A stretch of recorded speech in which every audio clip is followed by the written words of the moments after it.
Hoy, Pilipinas, Luzon, Visayas at Mindanao, magandang araw po sa inyo, ka-coffee. Heto na, ka-coffee, nako, bumuo na po ng unit ang Philippine National Police. Ang PNP, bumuo po sila ng unit na tutugis dito sa pugante na si Harry Roque. Pero sabi ni Harry Roque, hindi raw siya pugante ha. Sabi niya, hindi raw siya pugante. Pero sabi ng mambabatas na dati niyang kasamahan dyan sa House of Representatives, siya po ay isang pugante. Ano ba ibig sabihin ng pugante? Siya po ay may arrest order sa House of Representatives. Ang House of Representatives ay Kongreso ng Pilipinas. Meron siyang existing arrest order. Ibig sabihin, pinapahuli siya. Pero ayaw niyang sumuko. So ano siya? Pugante. Sabi ng mga mababatas. Pero sabi ni Harry Roque, no, hindi ako pugante at hindi siya susuko. Sabi niya ha, yan din ang sinabi ng kampo ni Kibuloy noon. Hindi siya susuko. May kondisyones din ito. Kung si Kibuloy noon may kondisyones na susuko lang siya once na magkaroon ng written declaration, si Pangulong Bongbong Marcos, ang PNP chief, ang NBI at ang DOJ, once na magkaroon ng written declaration na hindi siya bibigay sa Estados Unidos, saka lang siya susuko. Ngayon, meron ding kondisyon si Harry Roque, parang ano to parang deja vu. Ang kondisyon ni Harry Roque, magbibigay lang siya ng mga dokumento na ito sa House of Representatives sa oras na sinabi na ng Korte Suprema. So, as of the moment, hindi niya ginagalang itong arrest order na nilabas ng House of Representatives. Aba, hindi pwede yan. Pambabastos siya sa Kongreso. Kaya naman, tumutulong na po ang Philippine National Police para matugis. Actually, hindi sana ito kalala Hindi sana ito lalala ng ganito Kung magiging participative lang, kung magko-cooperate lang dito si Harry Roque. Isa pong special unit ang binuo ng Philippine National Police para mahanap po si Harry Roque at ganoon din po yung mga cuddlers, yung mga nagkubli kay Kibuloy, yung mga nagtago kay Kibuloy na mananagot po kayo sa batas. Ayan, headline ka-coffee ng ABS-CBN. PNP forms special units to find Kibuloy cuddlers at si Harry Roque. Hello? Nako, ngayon na, kumilos na ang PNP. Kung ako sa PNP, ilipat ko dyan si General Torre, pero hindi pa, nagpapahinga pa si General Torre ngayon dahil katatapos na ng kanyang major operation dyan sa compound ng KOJC. At wag naman, masyado nang maabuso niya si General Torre. Pero meron pong ginawang unit, special unit ito ka-coffee, special teams na tutugis dito kay Harry Roque at sa ilan pa pong cuddlers ni Kibuloy na until now nandiyan pa, pag-alagala pa. The Philippine National Police said Tuesday, ngayong araw lang po yan, it has formed special teams that include top investigators. Wow! Mga dekalibreng investigador ang i-assign dito ha. Oy, ayos to ha. Top investigators ang ilalagay ng Philippine National Police dito para ma-track down ang mga individual na nagkubli kay Kibuloy, ang founder po ng Kingdom of Jesus Christ, kung saan po nahaharap sa patong-patong na kaso. Top investigators, grabe si PNP ha. Tutok na tutok si PNP dito. Nako, magagalit na naman ang kampo ni Kibuloy dito. Bakit pinag-iinitan na naman daw itong cuddler? Merong nagkubli dyan. At alam mo ba kung sino? Sabi ng ilang mambabatas, dapat si Digong, yung isa sa managot dyan Kasi siya yung manager ng assets. Siya yung administrator ni Kibuloy. At yung compound na yan, ang administrator niyan si Digong. Pero dyan nakita si Kibuloy. Ibig sabihin, kung sa ang lugar ikaw ay administrator, dyan nagtago si Kibuloy. Ano to? Wala siyang alam. Siya ang administrator sa lugar na yan, di niya alam na nandiyan nagtatago. Sabi ng mambabatas dapat managot dyan si Digong. Kibuloy was finally arrested following massive police operations at his group's compound dyan po sa Davao City. The new police teams will also search for former presidential spokesperson Harry Roque, who is the subject of a detention order from the House of Representatives. Nasaan ba si Harry Roque? Saan ito nagtatago? Kahapon, naglabas siya ng video, ka-coffee. Medyo maingay yung lugar Yung background niya, white background, ka-coffee. Pader na napinturado ng kulay puti. At medyo maingay-ingay Saan kaya yan? May mga teorya na nandiyan daw sa compound.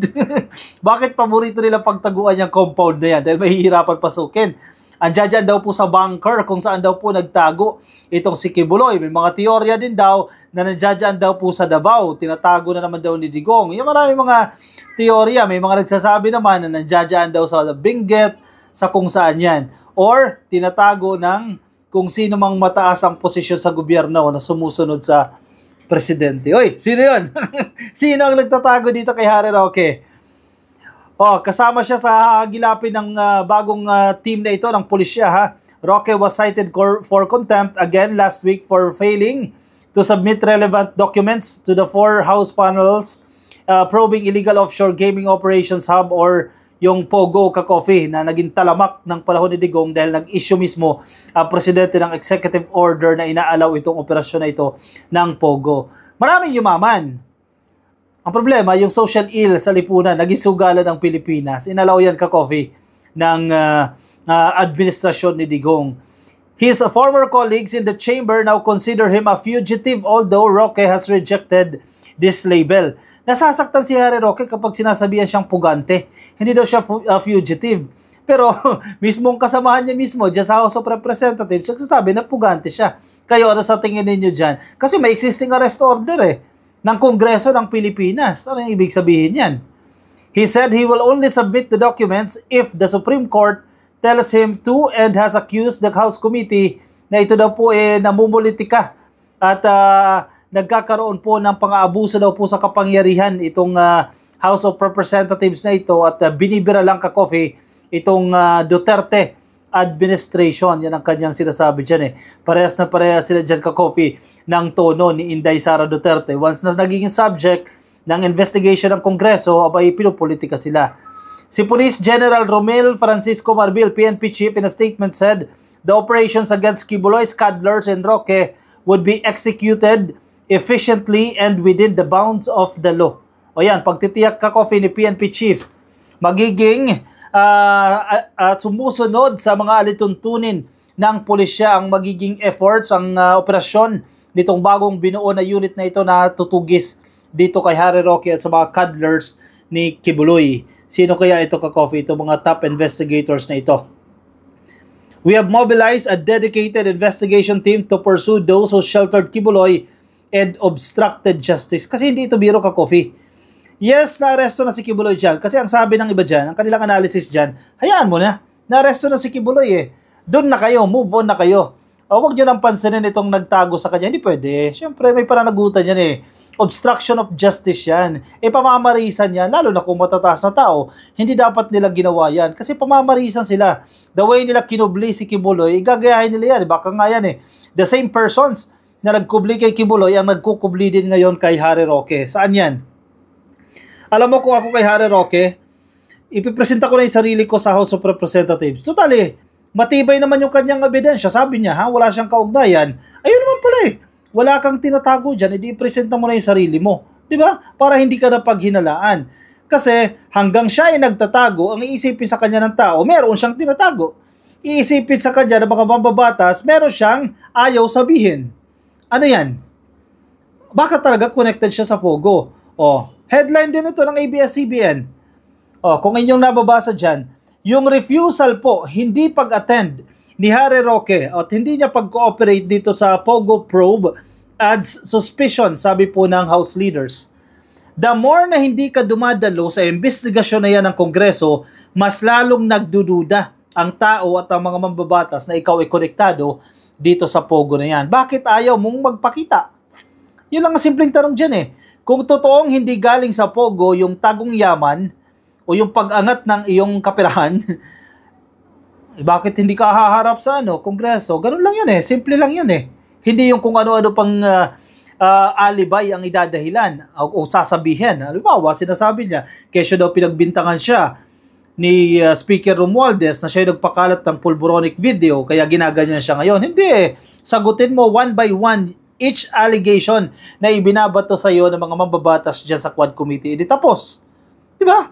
Hindi naman siguro mga BOBO at TENGA, yung mga congressman, mga congresswoman na nandiyan sa Quad Committee na hindi ka maiintindihan sa iyong argumento, lalo na kung meron kang pinapakitang ebidensya. Simple lang yan Show them proof na hindi ka connected dito.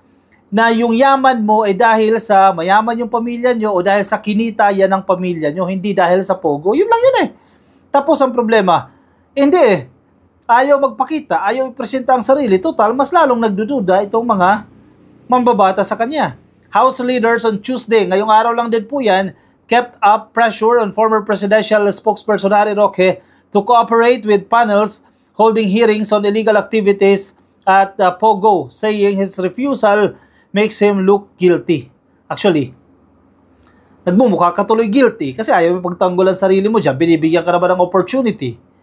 Diba? Roque, subject of an arrest order for contempt, has yet to be found by the Philippine National Police and personnel of the House Sergeant-at-Arms tasked with serving the warrant against him. O dalawang grupo na naghahanap, yung Sergeant-at-Arms ng HOR at ang special unit na ito na binuo ng Philippine National Police. If Mr. Roque had nothing to hide, he would face the committee and submit the necessary documents.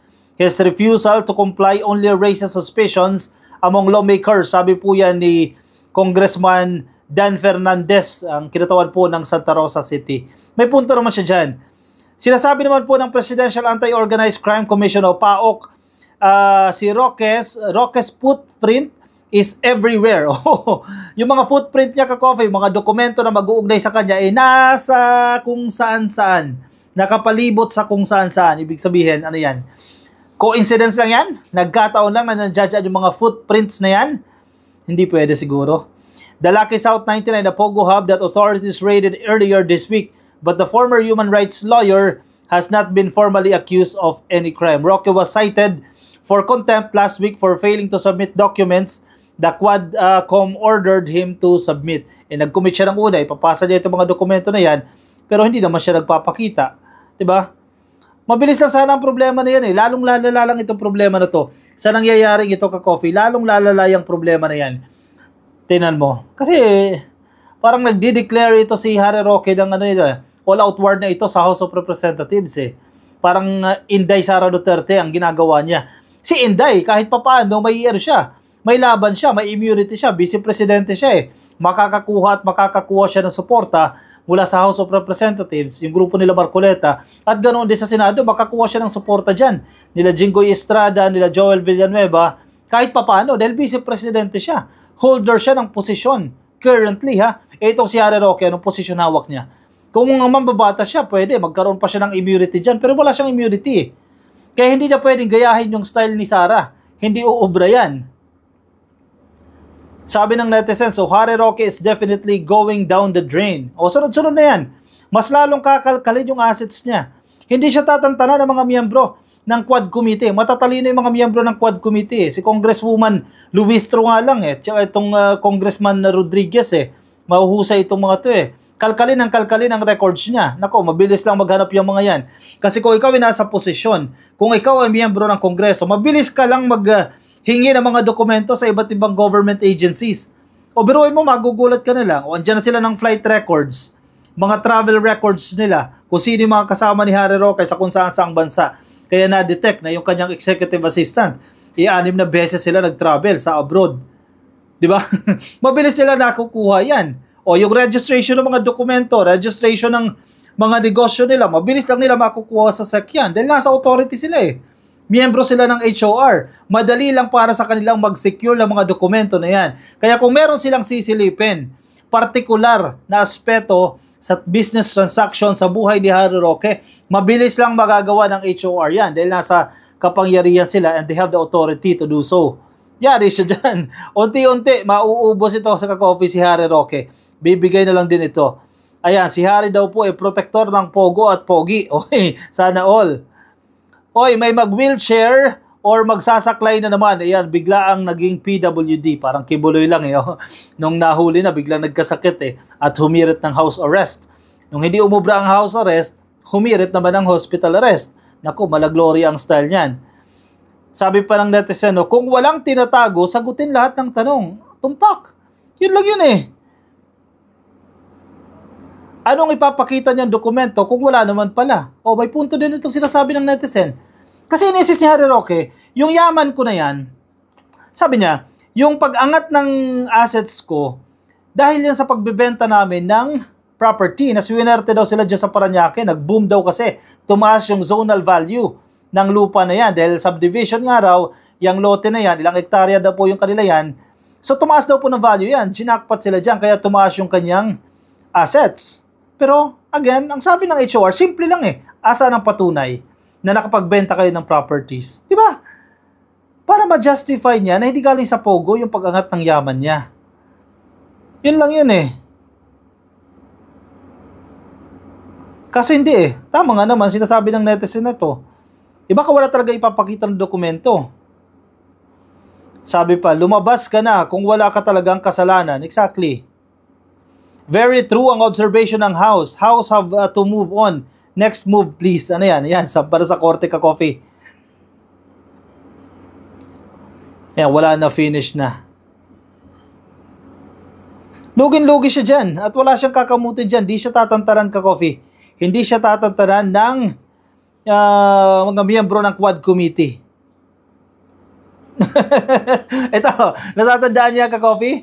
Yung pinagtawanan niya si Laila de Lima, nakaahalong katuloyan ng mga netizens eh. Sabi niya, happy anniversary on your first year in detention. May you spend the rest of your life in jail. Yan po yung sinasabi ni Harry Roque nung nabilanggo po si Laila de Lima. Bilis ng karma, ka-Coffee. Bumalik ang karma sa kanya. One day pa lang siya nakukulong. Once na mahuli na yan, and I think this week mahuhuli yan. Kung hindi mahuhuli yan, mapipilitang sumuko yan. This week, sa tingin ko lang, ka-Coffee, sa tingin ko, susuko yan si Harry Roque. May magpapayo dyan na mga dati niyang kasamahan dyan sa House of Representatives na ipresenta mo na yung sarili mo. Sumuko ka na kung ayaw mong mangyari yung nangyari sa iyo kay Kibuloy. Kasi pag hawakan ni General Torre yan, si General Torre ang gumalugad sa kanya, wala yan, titiklop yan. Madadakip at madadakip yan si Harry Roque kung pagtutuunan lang ng pansin. Sige, antayin natin, ka-Coffee, kung ano mangyayari dyan. Sige, anong komento nyo dyan? Anong say ninyo dyan? Ilagay sa ating comment section para mabasa rin po ng iba nating mga ka-Coffee. Nasa Facebook po ba kayo? Hindi pa kayo naka-follow sa ating Facebook page? Pasuyo na lang, ka-Coffee. Please like and follow. Kung kayo naman po ay nasa YouTube, nakikinig po sa atin, pero hindi pa po kayo nakasubscribe, pasuyo na lang, ka-Coffee. Please click lang po na subscribe, nandiyan po sa baba. At hit nyo na rin yung notification icon para updated po kayo sa ating mga bagong upload. At i-like nyo na rin, ka-Coffee, yung video na yan para sa ating attendance check. Alright, ako magpapaalam muna sa inyo, ka-Coffee. Maraming po salamat po sa mga sumama. Ingat po kayo, nasaan man po kayong panig ng daigdig. Bye-bye!